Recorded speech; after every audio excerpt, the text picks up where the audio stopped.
Magandang araw sa inyo. Ako po si Banat Bay at eto na nga, pag-usapan na po natin ang mga issue na may init sa ating lipunan. At eto, bagong-bago ho ito ha. Mapapawalang sala na si Pastor Kibuloy. Nako, bakit kanyo?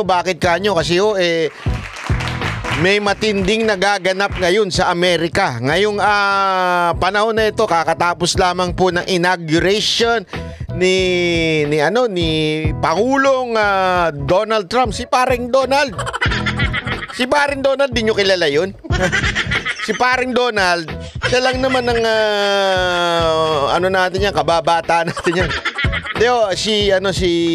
Si President Trump kaka-inaugurate lang po niya. Alam nyo, katotoo lang, ito'y napakalaking matinding pagbabago sa Amerika. Kasi alam nyo, para ho lang sa kaalaman ng iba, marami hong batas ang nangyari sa Amerika na tila, sabi nga nila, lalong-lalo na ho ng mga evangelical church, tila natanggal ang Diyos at ang Biblia sa kanilang bansa.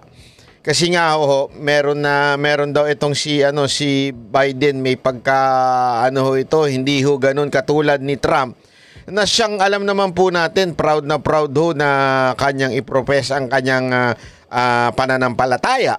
At the same time ho, mga kababayan, ngayon po ay nagkaroon ng pahayag nga naman na talagang iimbestigahan at ititigil na ang mga panggigipit sa mga church denomination sa Amerika. Yan po ang mangyayari ngayon at tila isa sa mga masasabi nating matinding epekto ay yung kay Pastor Kibuloy. Panoorin po natin ito ha. Kasi alam nyo kung bakit ko nasabi ito. Kasi ito ang nangyari at pinagbasihan ng mga akusasyon ng Pilipinas kay Pastor Kibuloy. Diyan nila binasi, lalong-lalo na po yung si Ontiveros. Dito niya binasi yung kanyang pahiring-hiring dito sa kaso niya ni Pastor Kibuloy sa Amerika. Ito ang nangyari, nagkaroon ng revelasyon. Panoorin po natin ha, para mas maintindihan natin. Pasok. Hindi po si Banat Bayan. Iba po yan. Jamaican po yan. Pasok. Thank you. Senator Hawley. Thank you very much, Mr. Chairman. Ms. Bondi, welcome. Congratulations on your nomination. I'm so glad that you've been nominated, as we discussed when we had the chance to meet. Thank you. It was a pleasure to work with you as a State Attorney General for a number of years, and I'm delighted. Meron ng may caption na Tagalog para mas maunawaan natin ha. Tuloy. Delighted to see you here today before the committee. I look forward to your confirmation. You will be confirmed. I too have taken... Ikukumpirma ho itong bago nilang opisyal, kino-confirm mo ng mga senator ho ito. Pansinin ninyo yung mga senator nila. Nakalagay lang niya, Mr. Howley. Di ba? Sorry, tama naman. Di ba? Hindi katulad sa Pilipinas. Meron pang, Your Honor, Senator. Kagalang-galang, kahit di naman kagalang-galang. Totoo naman sa kanila, simpleng-simple lang, Mr. Howley.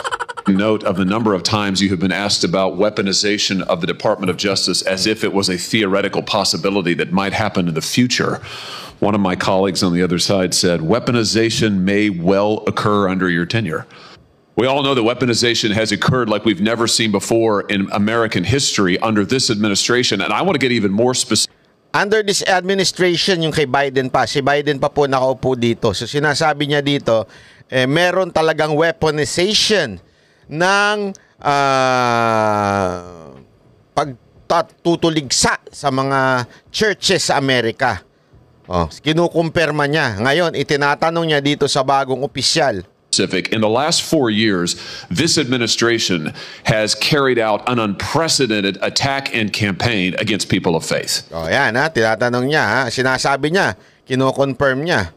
If you look at the numbers, we've never seen anything like it before in American history. It has been one of the most disgraceful chapters in the history of the Justice Department and in the history of the FBI. Mantakin mo, from Department of Justice at sa FBI nang gagaling yung pang-uusig. Naku po, parang sounds familiar. Bakit kanyo? Ganyan din po sa atin Sa atin, hindi sa DOJ. Actually, pati sa DOJ. Pero ang talagang matinding bumanat dyan, yung DILG. Di ba? O, tapos sino ginamit? Yung PNP. O, ganyan no. Dito naman, DOJ tsaka FBI. O, which is ganun din naman ang nangyari. Di ba kung maaalala nyo, lagi sinasabi ni Pastor Kibuloy yan, na FBI nilusob sabay-sabay yung bawat church nila. Sabay-sabay na nilusob ng FBI. O, eto mismo kinukumpirma ng kanilang senador na there is a weaponization against churches, people of faith, di ba? Ministers ng Amerika. Kasama na ho dyan ang church ni Pastor Kibuloy. Kinunperma na. Oh, di ba? Kumpirmado. And I hope that you will reverse this. Sabi dito, I hope you will reverse this. Ibig sabihin, talagang kailangan baguhin, ibalik. Yung mali, itama. Yun ang kaya nga sabi kong mukhang mapapalaya ho ito si Pastor Kibuloy. In other words, ano ho siya, madedeclare na not guilty. Kasi alam naman po natin na hindi naman po talaga siya guilty.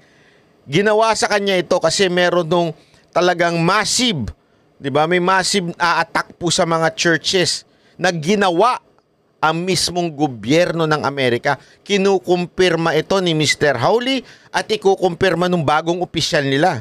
And do right by every American citizen, including especially people of faith. Let me give you some specifics. After the Dobbs case was decided by the Supreme Court, over 100 pregnancy care centers and over 300 churches in this country were attacked, vandalized, firebombed. Do you happen to know off the top of your head? Yan ang ganyan ang ginawa doon sa mga churches ni Pastor Kibuloy. Attack, talagang inatake ng FBI. How many prosecutions Merrick Garland's Justice Department brought in those cases? I do not, Senator. It's a stunning number. It's 2. No.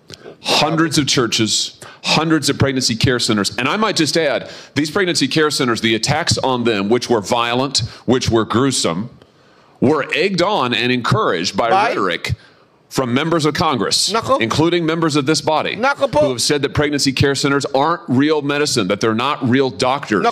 They have legitimized these attacks. And the same thing was true of churches. And this Justice Department couldn't lift a finger to defend these Americans. But at the same time, they... Ganun daw katindi. Inuusig. Sabi niya, inuusig daw ng Congress, including yung Senate. Inuusig daw. At walang ginagawa ang kanilang DOJ. Sounds family talaga, di ba? Ganyan na ganyan ang ginawa. Inuusig ng DILG at ng PNP. Walang ginawa ang Kamara. At walang ginawa ang Department of Justice. Walang ginawa ang Senate. Kinukundi na pa talaga sa mga kalaban sa politika, particular na si Pastor Kibuloy. Naku po, matindi ho itong nangyayari na ito. They use legislation, a law known as the FACE Act, to prosecute at least 53 different pro-life demonstrators, including people like Mark Houck from Pennsylvania, to whom this Justice Department sent a SWAT team to his door in the early morning hours. He has, I think, 7 children. In the early morning hours, an FBI SWAT team shows up at his door to take him into custody and prosecute him. By the way, ganyan po ang ginawa. Kung maaalala ninyo, there was even a time na pinigilan pa yung eroplano ni Pastor Kibuloy. Hindi ho kasi dapat alam nyo, may separation of church and state din sa Amerika Hindi dapat pinakikialaman ho ang gawain ng church. Kung ano man ang kanilang patakaran, patakaran po ng church ho yan. Belief ho nila yan, doctrine nila ika nga. Hindi dapat itong pinakikialaman. Yan ang kanilang paniniwala. Respeto, kaya nga separation of church and the state, di ba? As long as there is no criminal na ginawa o crime na ginawa ang isang church, hindi ho dapat pinakikialaman yung kanilang patakaran. Pero ano ginawa ho ng FBI, ng DOJ ng Amerika? Gumawa ho at sabi nga nag-fabricate ng mga witness para ma-prosecute to itong si Pastor Kibuloy at para magipit po. Kasama na ho dyan yung pagpapa-freeze ng mga assets, di ba? Ganyan na ganyan. Alam mo, talagang sounds family, no? Sa Pilipinas, ganyan ang ginagawa, Fast forward lang, ika nga, Ano ibig sabihin ng fast forward? Nauuna lang yung Amerika. Ibig sabihin, darating din ng panahon sa Pilipinas, magkakaroon din ng ganitong senador at ipapakita na wineponize ang PNP, ang NBI, ng DOJ at ng DILG. Darating ang panahon, nauna lang ang Amerika kasi nauna sila nagpalit ng presidente. Darating ng panahon, tingnan ninyo, yung mga umusig kay Pastor Kibuloy, mapapatunayan ng mga sinungaling, mga nag-imbento. Yun na nga, eto na nga lang mga kababayan. 'Di ba? Yung paghukay-hukay nila ng doon, may nakita ba silang yung heartbeat? Mantakin mo, isang kahihiyan. Isang kahihiyan po yung heartbeat na yan. Ganun kalupit. Doon pa lang, suplak na sila. Anong heartbeat? Asan na yung heartbeat? Ba't di natin hanapin yung heartbeat na yan? At saka yung metal detection na nakita nilang metal. Wala. Diba? Wala ho. Galing ho. Si Pastor Kibuloy galing ho sa labas. Sumuko sa isap. Tsaka ho pumasok. Diba? Ibig sabihin, talaga hong matinding weaponization ang ginawa sa PNP. The way he was acquitted. This kind of outrageous, disparate treatment has to end. So here's my question to you. Will you protect churches and pregnancy care centers when they are targeted for violence, when they are targeted for intimidation, when their members or parishioners are threatened with violence or other acts of illegal behavior? Yes, Senator. Yun ang gusto ko dito. Yes, Senator kagad. Wala nang paligoy-ligoy Aside from maganda na si ate, walang paligoy-ligoy. Itong kanilang bagong attorney general na si Pam Bondi. Anong pangalan nito? Pam Bondi. Naku, gitlupit. You stop the disparate treatment of Americans on the basis of religious faith. Yes, Senator. Will you stop the deliberate... Diretso. Will you stop? Di ba? Yung mga ginagawa ng gobyerno against these religions. Yes, Senator. Persecution of pro-life Americans for nothing more than their pro-life beliefs. Yes, Senator. Yes, Senator. Palakpakan si Madam. Hindi kaya sila nag-usap Hindi kaya sila nag-usap ng Senator bago nag-session muna sila no Senator bago kasi yes Senator lagi To ensure that nothing like the Mark Houck case happens again, that Americans do not have SWAT teams arriving on their front doors with armed weapons to terrorize their children and their spouses. Only in the end, of course, to have the case lost because there was nothing to it. Will you put an end to that kind of deliberate intimidation of the good American citizens on the basis of their religious beliefs? Yes, Senator. I'm glad yes, Senator. Palakpakan si Madam. to hear you say that because we need it. We need it. Ms. Bondi, we need a new chapter at the Justice Department and we need it. Grabe. Alam mo, ito lang masasabi ko. God is good. Di ba? All the time, God is good. Di ba? Ito na yun Mantakin mo talagang dito talagang mga kababayan, vinindicate po. Not just Pastor Kibuloy and KOJC. Yung talagang, imaginein mo state-sponsored. Yan ang state-sponsored. Diba? Gagalit sila sa EJK. Ito ang state-sponsored. Diba? Persecution against the churches of America. 300. Imaginein mo. 300 churches in America na state-sponsored yung pag-uusig sa kanila. Nilusob ng SWAT, ng FBI sa bahay. Ganun na ganun ang ginawa sa mga taga-KOJC sa Amerika. Alam mo, sana nga one of these days, kaya lang medyo na-busy po ako, pasensya na. Actually, binigyan po tayo ng pagkakataon ng SMNI. Sinabi po ng SMNI na ipapadala po dapat talaga tayo para sa inauguration ni Trump. Kaya lang po, kauuwi ko lang ho kasi medyo parang hindi pa ho kaya ng aking katawan na bumiyahin na naman ng ganong kahaba. Alam nyo, sana someday gusto ko makausap ang mga taga KOJC sa US para humaykwento nila kung paano yung experience nila. Personal kong marinig yung kanilang experience kung paano sila nilusob, 'di ba? Kung paano sila inabuso, para makita natin talaga na nangyayari pala talaga ito. At diyan ipinaturn yung ginagawa ng ating gobyerno ngayon kay Pastor Kibuloy. Diyan ipinaturn, 'di ba ho? Yung ginawa ng Amerika. And I'm glad you're committed to it. Now, I also have heard you've been asked about your comment that you thought that in some cases we need to investigate the investigators, the ones who were bad. Yan, dapat. Parang yung sa yung si Ontiveros. Who's going to investigate Ontiveros? And all the lies na isinalang niyang mga witness. Wala eh. Yan yung sinasabi natin doon sa hearing sa Senado eh. Kasi sa korte, maganda. You can cross-examine yung mga witness. Yung mga nag-aakusa, you can cross-examine. Di ba? Sabi ko nga sa inyo, uulit-ulitin natin to. Hindi ho takot si Pastor Kibuloy harapin ang korte ng Pilipinas. Kasi yan ang sinasabi nung iba nung panahon na hindi pa hinaharap ni Pastor Kibuloy ang korte. Bakit? Akala ko ba hindi siya takot? Ganyan. Hindi ho siya takot. Inaantay lang niya ho yung kasunduan na hindi ho siya itatapon sa Amerika. Kasi nga ho, yan ang nangyayari sa Amerika. Imagine ninyo, noong time na, kasi ang talagang intel noon, pag humarap sa hearing, nung panahon na hindi humaharap sa hearing si Pastor Kibuloy, kung humarap sa hearing sa Senado o sa Kamara, extra siya, yung rendition, yung gagawin sa kanya. Talagang dudukutin na siya ng Amerika. Papunta sa dadalhin na. From Senate and Congress, idediretso na daw siya sa Amerika.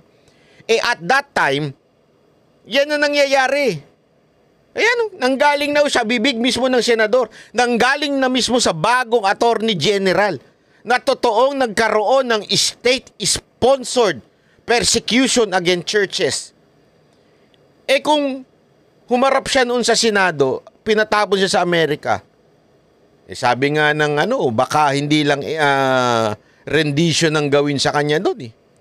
Baka yariin pa siya doon para hindi na siya makapagsalita.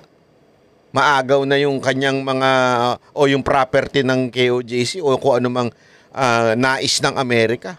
Di ba ho? Pero nung nagkaroon na siya ng assurance na, kasi nagkaroon ng talk tandaan niyo nagkaroon ng talk sa AFP, tsaka nagkaroon na ho ng assurance na hindi siya ibibigay sa Amerika, doon siya lumabas. Bakit ho kanyo? Kasi nga, naniniwala ho si Pastor Kibuloy, kahit po ang mga taga-KOJC, ang abogado niya, at maging ako po, kumbinsido po ako, inosente ho si Pastor Kibuloy. Napaka-inosente ho ni Pastor Kibuloy. Kung makikita nyo lang lahat ang ebidensya, bawal na ho kasi ilabas dahil nga naman po tumatakbo na yung kaso. Pero kami po, nakita ho namin ng aming mga mata. Matatawa ka, eto ba yung ginahasa? Eto ba yung ginahasa na siya? Eto pa ginawa niya? Alam mo yung mga ganun, matatawa ka talaga eh. Hindi ko na lang i-detalye kasi nasa husgado na po yung kaso eh. Pero alam niyo yun, nakakatawa po talaga. At nakakainis din dahil nakikita mo ngayon kung ano yung ginagawa sa Amerika, ganun din ang ginagawa ng Pilipinas. Bakit to? Kasi nga ho, alam naman po natin, without the support of Pastor Kibuloy, malaking mababawas sa kampanya ni Pangulong Duterte noon. So iniisip nitong praning na gobyerno natin na eradicate natin muna yung mga sumuporta kay PRRD para hindi suportahan si BP Sara Duterte. Tandaan ninyo, Yan naman ang target nila dyan eh. Aside from naiinggit sila sa pera ng KOJC, ang target nila dyan para hindi masuportahan si VP Sara Duterte sa darating na eleksyon. Alam na natin kung sino may pautot niyan. Ito lang tanongin ko kayo. Sino ang namuno ng talagang persecution? Diba? Sino? Si Secretary Abalos, kasama niya si PNP Chief Marbil. Ano ho ba naririnig natin kay PNP Chief Marbil? Sino daw ho ba ang naglakad ng appointment niyan? Di ba yung makakalaban ni VP Sara Duterte sa 2028? Alam na ho natin ang takbuhin nito. Ganyan ang ginawa sa Amerika. You know, I have to say, I'm glad to hear you stand by that. We need to do that. Yeah, I think so. I think so. We need to do that, sir. I'm really happy that you know. You need to do that. Yes. And I'll give you another example. I'm sure you've read about this memo, which I now hold in my hands. This memo that was developed by the FBI field office in Richmond, Virginia, 23rd January 2023, targeting Catholic parishes for spying, for recruitment of infiltrators. I mean, the memo goes on and on and on about the FBI's plans to put assets into Catholic parishes, into choirs. This is an unbelievable assault on America's First Amendment. Grabe ho yan. Isipin nyo dokumentado, inutos. Dokumentado, galing mismo yung dokumento na yun sa FBI field office. Inutusan na mag-spy, pumasok sa church, di ba? Makisalo doon para talaga manmanan ang ginagawa ng mga churches. Naku, grabe ho. Rights, and we only know of it because of a brave whistleblower who came forward and released it to us. And I will tell you, I have never been misled and lied to like I was by the current Attorney General and the now former FBI Director when they sat right where you're sitting now and told this committee, oh, we don't know anything about it. Dinay daw nung Secretary General tapos naging FBI Director. Wala kaming alam dyan. Kalukuhan niya. Parang naririnig ko yung boses ni Senator Rontiveros Oh, only one field office was involved. It was the single work of a single field office and a very few individuals. As it turns out, that's not true. Naku. Multiple field offices were involved. Naku. Multiple individuals were involved. Naku. Under your leadership, will you put a stop to the use of FBI or Department of Justice resources to try and recruit informants and spies into Christian churches? Grabe Ito dokumentado yan. Na talaga nagpapadala ng spy, ng gugulo sa churches sa Amerika. Christian churches. So tinatanong nito kung itutuloy mo ba yan o iimbestigahan mo ba yan? Tinatanong ng senator doon sa bagong Attorney General. Or any church or house of worship. Kasi ang Attorney General parang katumbas niyan sa atin, Solgen Yung Solicitor General, parang ganun. In this country on the basis of nothing more than faith. Of course, Senator. Of course, Senator. Habang tumatagal, lalong gumaganda si Madam. Kasi matalino na, may paninindigan pa. Let me just say this. To our knowledge, no one who is involved in the writing and performance, execution of this memo has been disciplined or fired. Will you conduct an investigation? Yan, ang gandang tanong ni Sir. Napakatalino. Kailangan talaga natin ng mga senador na ganito. Hindi, kasi alam mo yun, diretsuhan lahat na sumulat nito. Lahat ng mga lumusob sa KOJC. Hindi, kasi parang ganyan. Ini-explain lang natin yung analogy Parang ganyan sinasabi nung senador. Eto, may memo dito. Lusubin ang KOJC sa Davao. Ganyan, di ba? Yung sumulat nito at nag-execute nito, iimbestigahan mo ba? Ang lupit, di ba? Parang ganun ganun ang datingan yan Like you talked about, Ms. Bondi, that will get to the bottom of abuses like this. And to be clear, this is an outrageous abuse. Yun. It is an outrageous. Parang ganun sinasabi. Itong utos ng PNP chief na ano sa KOJC o ng secretary ng DILG itong utos na ito, ha? Mga kababayan, sabi niya, na alam mo namang abuse. Kaya ang ganda nung sinabi nung tumatakbong dating sekretary na si Gonzales. Ang ganda ng sinabi niya. Nung tinanong ko, sa tingin mo ba, is there an abuse in KOJC? Diretso one? Of course there is. Saka nakakita ng bata-batalyon pupunta sa House of Worship. Yun yung sagot niya eh.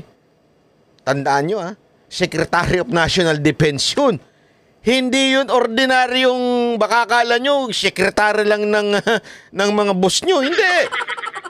Kaya kung sino-sinong assistant secretary, USEC or any secretary po of National Defense, alam niya yung mga ganyang galawan ng mga militar at ng pulis. Ano sabi niya? May abuso. So ito rin sinasabi nito, it is an outrageous abuse yung ginawang sa mga 300 churches, yung paglusob at dokumentado yan. Parang sulat ng secret ng DILG. Dokumentado. We will do everything. Naku, yan yung sinabi ng sekretary. With all our resources. Sekretary ba nagsabi? No, yung presidente. All the resources para maano si Pastor Kibuloy. Di ba? Abuse. One of the worst abuses of Department of Justice and FBI authority in our history. Nako. Will you conduct an investigation to find out who signed off on this, who approved it, who advocated for it within the Department of Justice? Will you open the books on these abuses so that the American people can have confidence in their DOJ?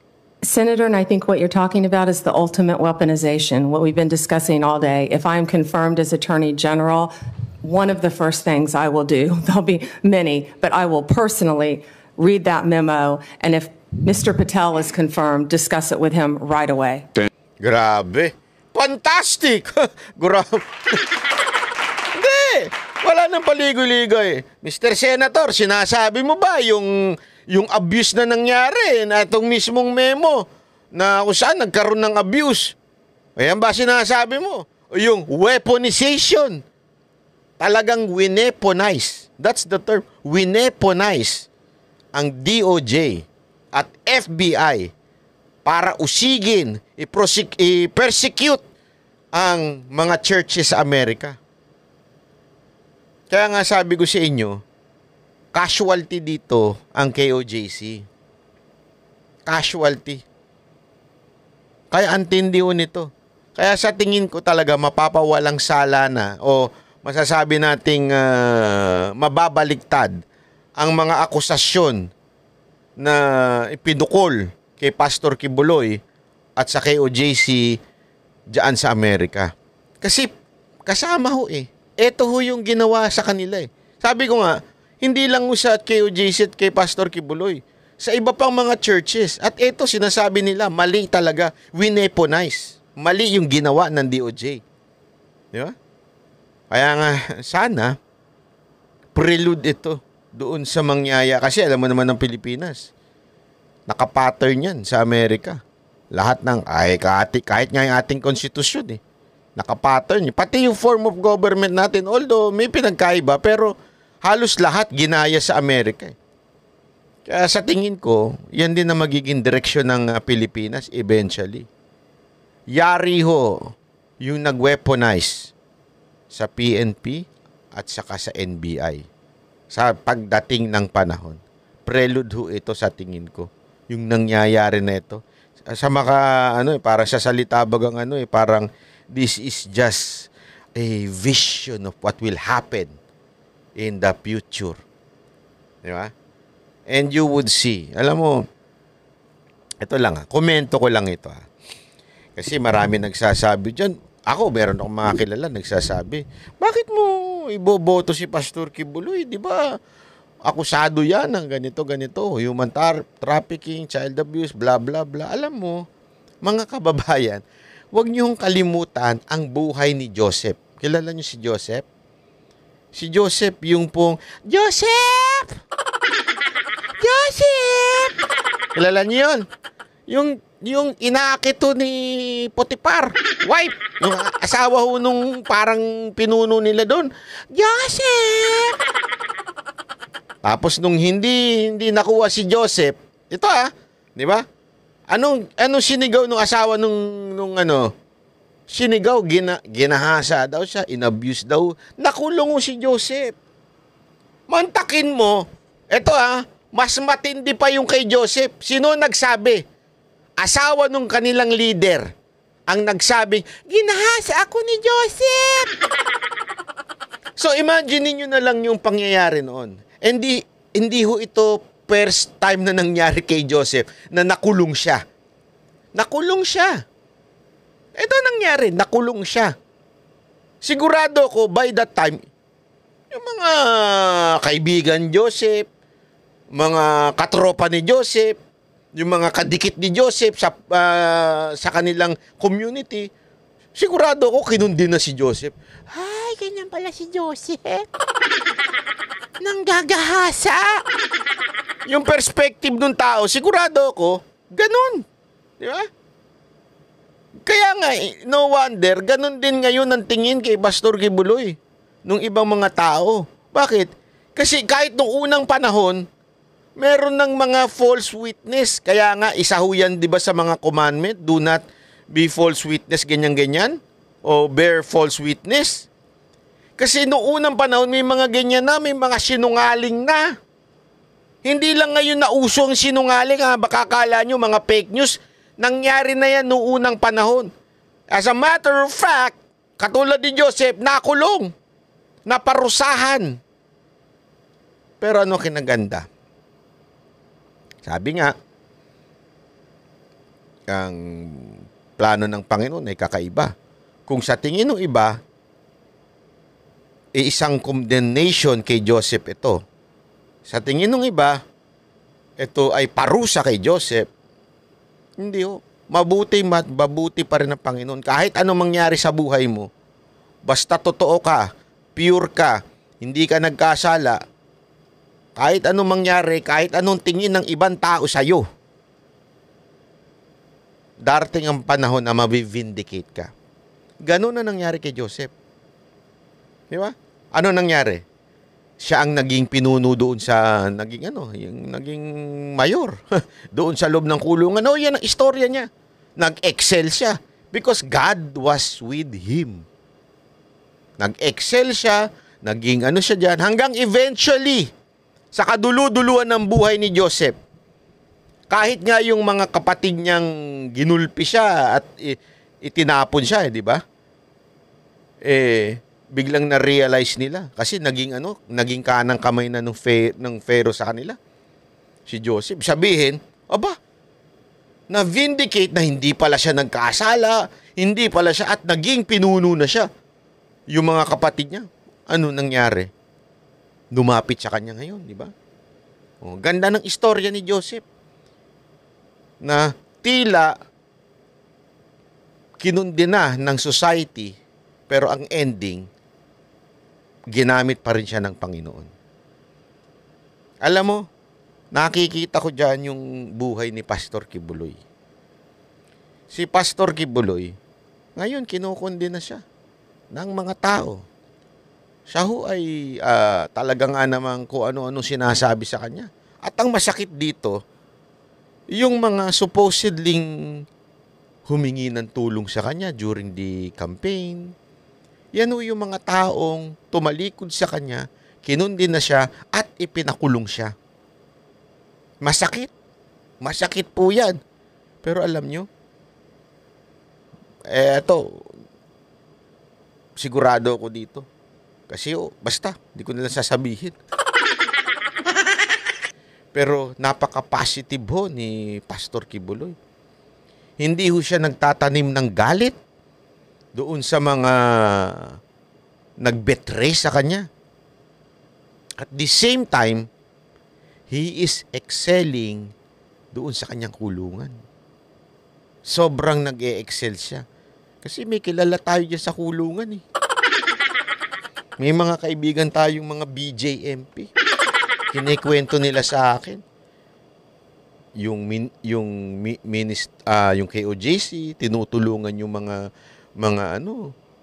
prisoner doon, pinaganda ang buhay, inaayos. Tandaan niyo hindi pa ho ito mga convicted PDL pa lang po ito. Ibig sabihin, marami sa kanila nakakulong dahil walang pampiyansa, walang pera, walang abogado.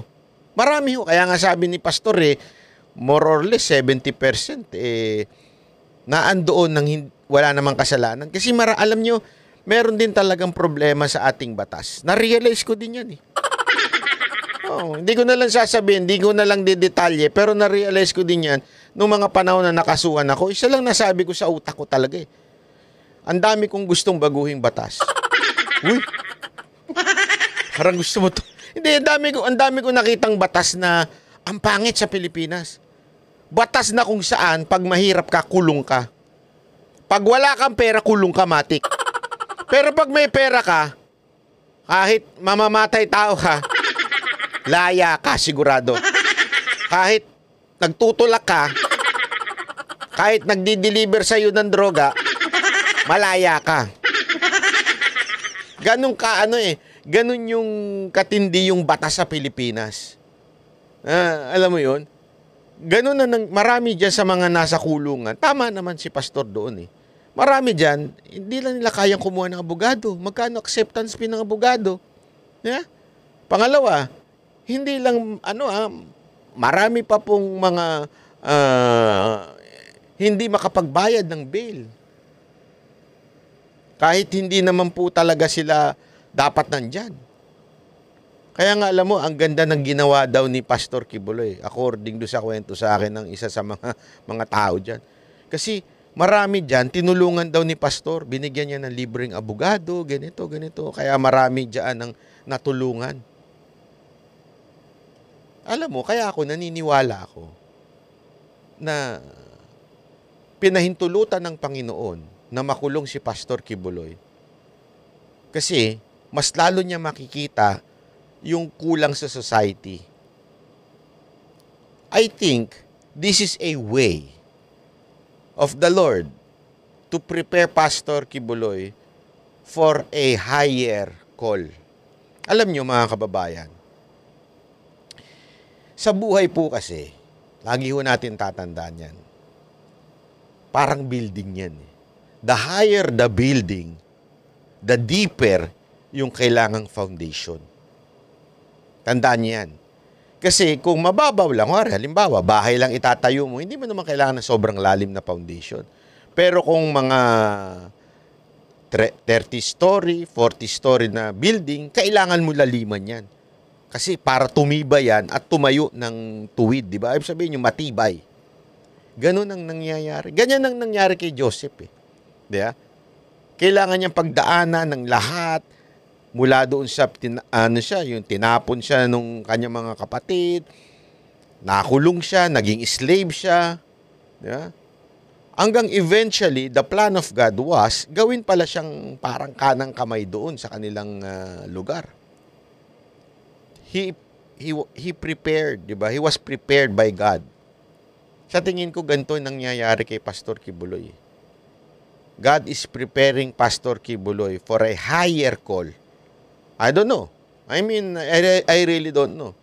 Pero ako, kaya nga alam nyo, todo suporta natin dyan Kasi tingnan nyo itong nangyayari dito sa Amerika, this is a vindication. Navi-vindicate si Pastor Kibuloy dito. Pati yung mantakin mo Noong una, sabi ko nga sa inyo, ako yung personalidad ko yung hindi paniwalain Ako po yung taong hindi gullible. Ako ay lumaki sa paniniwalang katulad ng Berean Christian. Basahin nyo sa Biblia. Ang Berean Christian, hindi basta-basta naniniwala. As a matter of fact, nung nagturo si Paul, ang Berean Christian, tinignan ng Scripture. Hindi sila basta naniwala kay Paul. Sinisigurado nila yung tinuturo ni Paul ay same sa Scripture. Di ba? Ganun ang same dun sa Old Testament, same doon sa mga turo ng disipulo. Berean Christian ang tawag yan. Yan ang natutunan ko. Huwag kang maniwala agad-agad. You question everything. Ganyan po ako kay Pastor Kibuloy. Hindi ako basta-basta naniwala na, kasi marami nagkikwento sa akin, bye. Eto sasabihin ko sa inyo to Nung unang kinikriticize ko si Pastor Kibuloy, eto honest, ko lang to Maraming bagay ako kinikriticize. Kasi hindi ako makapaniwala sa mga ilang bagay. Ganyan. May tumawag sa akin. Nagngangalang Greco Bellica. Si Greco Bellica, matagal ko ng kaibigan. Matagal na kaming nag-uusap niyan. As a Christian, as a pastor, matagal na kaming nag-uusap niyan. Sinabi niya sa akin, bye. Pinabanatan mo si Pastor Kibuloy? Sabi ko, oo medyo kasi ganito. Alam mo ba, mabait yan. Sobrang ganito yan. Kinuwento niya sa akin yung istorya ni Pastor Kibuloy. Sabi ko, ganun ba? Although I trust Greco Bellica so much as my brother in faith. Pinagtitiwala po talaga ako sa kanya. Pati sa prinsipyo niya. Hindi ako kagad naniwala. Sabi ko, totoo ba ito Pero I open my eyes and my ears. Tinignan ko talaga, sabi ko, totoo, kaya itong kinikwento ni Greco. So ako mismo, tinignan ko, ni-research ko, pinag-aralan ko. I did my part. Sabi ko, hindi ako papayag na because of the influence lang ng mga ilan na naninira kay Pastor, maano na ako. And alam mo, lo and behold, in-invite po ako ni Pastor sa kanilang lugar. As a matter of fact, ito honest opinion ko ito mga taga kayo JC pasensya na. Duda ba ako noon Ba't kaya ako nito inibitahan? Hindi kaya pagpasok ko doon, ikulong na ako? Baka nako, patay kang bata. Kasi walang biro kasi ang unang perception ko noon, kulto Baka ito. Alam mo naman, di ba? Yung ganun yung baka mamaya pagdating ko doon, kidnapin na ako. Mga MPA pala ito mga to. Ganun talaga Alam mo yon, sabi ko. Pero siyempre, since may mga tao na nag-guarantee sa akin na, bye, iba si Pastor pag na-meet mo. Talaga siya, ganito. Okay, sige. Nagtiwala ako. Sabi ko, sige nga, punta ako. Papakinggan ko lang. As a matter of fact, you ask si Boss Dada, si Coach Oli. Sinabi ko sa kanila yan Basta tayo, makinig lang tayo. We open our ears and eyes kung ano yung makikita natin, obserbahan natin. Huwag kagad tayo maniwala. And nandun na nga po kami. Yung unang pagkikita namin, di pa po wanted si Pastor nun. Pinaliwanag niya ang lahat ng bagay. Pinakita niya. Hindi lang siya nagpaliwanag, nagkwento, bla bla bla bla bla. Alam mo, ganito ako. Hindi.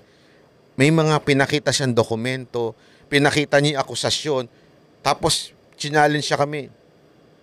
Ask anything. I will answer you. Tanong kami, diretso ito, Pastor, ganito kasi, ganito. Ito kasi yung akusasyon sa'yo, ganito. Ako po kasi yung tipo ng tao na hindi ka bubulahin. Pag meron ako sa yung gustong itanong, dahil hindi ko alam at akusasyon sa iyo to, itatanong ko yan. Kaya nga doon sa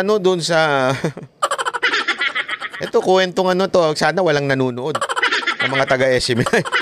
Hindi kasi doon sa SMNI, tawa ako ng tawa. Doon sa first senatorial, kay Coach Oli tsaka kay Master Judea, sabi ko napakaseryoso ng mga to nung pinanonood ko, sabi ko kung ako to, hindi ko to mapipigilan.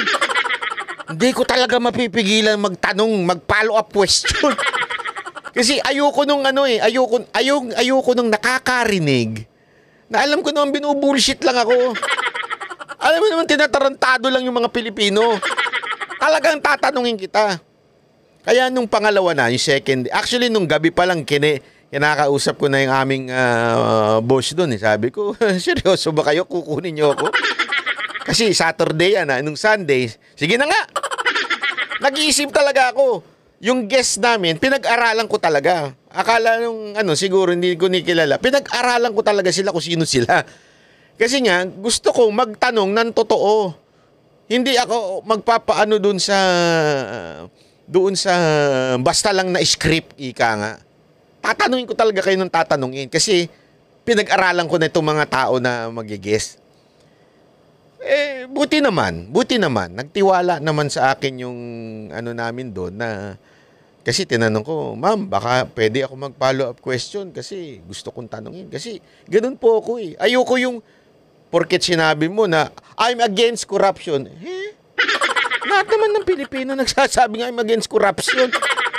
Pero puro corrupt naman. Kaya alam mo, ganun yung personality ko. Talagang tatanungin kita hanggang makuha ko yung tunay na sagot mula sa'yo. Kaya alam nyo mga kababayan, sinasabi ko sa inyo ito, kasi hanggang ngayon, hindi po ako tumitigil na siguraduhin at busisiin si Pastor Quiboloy. Kasi sometimes, ito naiisip ko, it is too good to be true. Yung nakita ko sa KOJC, it is too good to be true, sabi nga, di ba? Parang yung mga investment. Pero alam mo, habang kinikilala ko si Pastor at yung mga tao na nakapaligid sa kanya at saka yung mga membro ng kanilang church, mas nadidiscover ko pa na talagang organic, totoong tao ito. Totoong tao ito. At ang puso nito, tumulong. Passionate to build the nation. Kaya nga nation building talaga sila eh. Yan, ngayon ko na naiintindihan yung paulit-ulit na sinasabi ng SMNI na we are for nation building. We are for nation. Paulit-ulit nila yun eh. Yung pala talagang ever since, ganun na sila, nation building sila. Kahit sino maging pangulo, tumutulong sila to build the nation. Ngayon lang ang pagkakataon na tumutulong sila, sila pa ang binitray. This is the only administration na binitray sila. Amidst na ang ginagawa nila, tumulong, sumuporta sa AFP, alam mo yun, labanan ng insurgency, tinutulungan nila ang AFP para labanan ito, tumutulong sila sa kapulisan, tumutulong sila sa mga IP, nation building nga eh. As much as they can help, they would do it. Tapos bilang ibebetray sila, for politics lang ang dahilan. Ano yun? Ayaw nilang tulungan si VP Sara Duterte sa susunod na eleksyon. Pinipigilan na nila as early as now. Kasi meron talagang misyon ang kalaban. Destroy everyone that would help VP Sara to be the next president. Hindi pwede. Kailangan manalo tayo. Yan ang kanilang prinsipyo. Kailangan manalo tayo, tuloy-tuloy yung pagnanakaw natin. Kailangan lahat ng nakapaligid at lahat ng tutulong kay VP Sara Duterte ibagsak. Number 1 na dyan ang SMNI at si Pastor Quiboloy. Alam nila yan. And that's why vindication sobra. Etong nangyayari sa Amerika. Ituloy na. Fantastic. And will you work with this committee and our relevant subcommittees? I'm going to chair a subcommittee called the Crime and Terrorism Committee. We're going to do our own investigation into what happened here at the FBI and the DOJ. Will you work with us as you discover the nature of these abuses and as you put a stop to them? Will you work with us to make sure the American people get all the facts and this never happens again? And Senator, yes, I look forward to working with you and the Democrats. I would think this is something that... Grabe ah. Senator, I'm looking forward in working with you. Pag ano naman ang magsabi sa akin. Senator Banat, I am willing to work with you. Gago! That we can all agree on both sides, that this should not be happening in the United States of America, and work together on it. That's fantastic. Let me ask you one other question here in my just few seconds that are remaining. This memo targeting Catholic parishes repeatedly refers to as an expert source a group called the Southern Poverty Law Center. Now, the Southern Poverty Law Center has a long history as an anti-religious group that has repeatedly gone after conservative and religious organizations, called them hate groups, called them sometimes terrorist groups. They're cited in this memo. They once infamously, the SPLC called the Family Research Council a terrorist hate group, and an armed gunman came into their lobby. Alam mo, yung isa sa mga nagkondena dito, yung parang sinasabing resources ng source ng mga nagkukundina sa mga churches. Alam nyo ho ba, yan din ang nagkundina sa church ng KOJC at kay Pastor Kibuloy. Same people. Same people po na nagkukundina, yung pasimuno niyang yung weaponization na yan, yung mga grupong, yung sources na kinukuha ng FBI, ay same group na kumundina at sabihin, pinanggagalingan din ng FBI. Kung sino yung mga dito, yung sinasabing mga ng abuso, yung sources nila, yan din ang sources ng FBI para habulin ng KOJC at si Pastor Kibuloy. Ganon kaliteral ang vindication na nangyari dito. Ang lupit talaga. And open fire. Will you put a stop to the use of the SPLC as an official source for any Department of Justice memorandum or finding? That will be one of the first things we will look at as well, Senator, and report back to you and the committee. Thank you very much. Congratulations. Thank you. Yun, congratulations! Ang lupit, palakpakan natin. Ako, eto mga kababayan, I'm not here to convince you of Pastor Kibuloy. Alam ko naman marami sa inyo would vote for Pastor Kibuloy. I'm not going to convince you and tell you what I know. Kayo po mismo, i-research ninyo. Kasi sabi nga, di ba, Biblia na ho nagsabi nito, Panginoon na, how can we know if that person is true? Sabi ng Panginoon, you can know them by their fruits. Ulitin ko, you can know them by their fruits. Hindi ho sinabi ng Biblia, you can know them by how much verses they can memorize. Hindi ho. How much, sabi na natin, how many quotations that they can quote o verses na i-quote nila sa'yo. Hindi yun. By their fruits. Ano yun? Fruit of the Holy Spirit, love, joy, peace. Huwag na ho tayong magpaligoy-ligoy sa doktrina. Kasi sometimes magkakaiba ho tayo ng doktrina. Magkakaiba ho tayo ng interpretasyon. Kaya ngayon ang tanong ng disipulo, paano malalaman? Sabi ng Panginoon, by their fruits. Bakit? You cannot fake love. You cannot fake peace. You cannot fake understanding. You cannot fake grace to people. Mercy. Di ba? You cannot do, hindi mo mapepeke yan. Yan ay simpleng napakasimpleng bagay ho yan na mahirap gawin kung wala ka talagang relasyon sa Panginoon. Yun lang po yun. Ang akin din, ganun din. I'm not saying tama ang ganitong relihiyon, tama si Pastor Kibuloy, tama si KOJC, tama si... Hindi ho. This is not about religion. Ang akin, may prutas ho ba na ginawa si Pastor Kibuloy? Meron ho bang resulta yung kanyang pagtuturo sa kanyang iglesia? Yung mga sinasabi niya ba ay merong kasamang gawa? May kasamang prutas? Kasi ganun din po yan sa politika. Marami yung politiko, wala yung politiko magsasabing, ako, pro-corruption ako. May narinig kayong ganun? Ako, tatakbong senador kasi gusto ko magnakaw. Ako, tatakbong senador kasi gusto ko lang sumikat.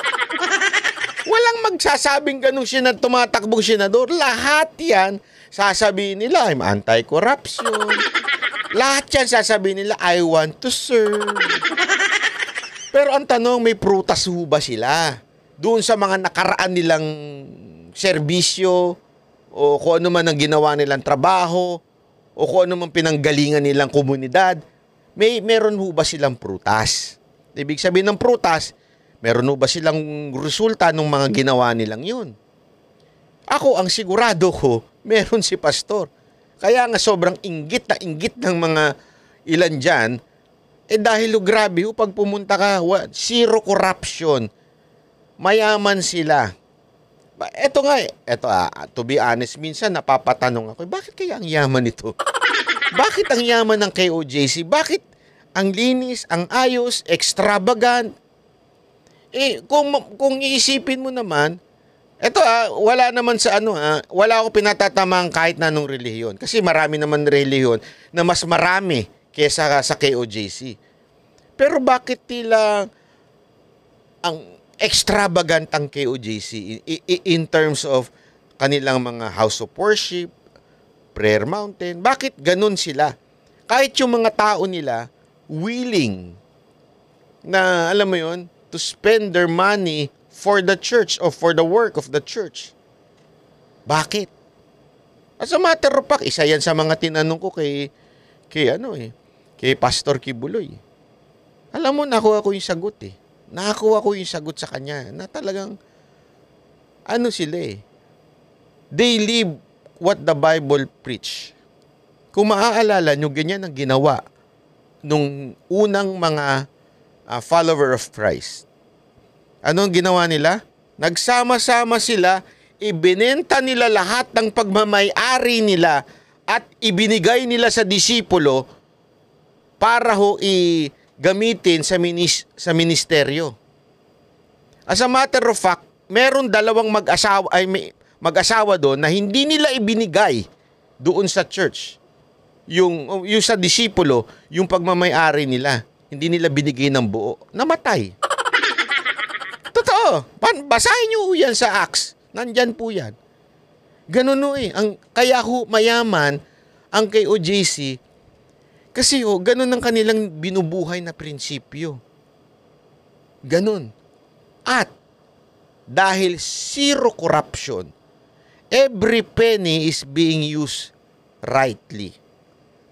Bawat barya, pera na nanggagaling sa kanilang mga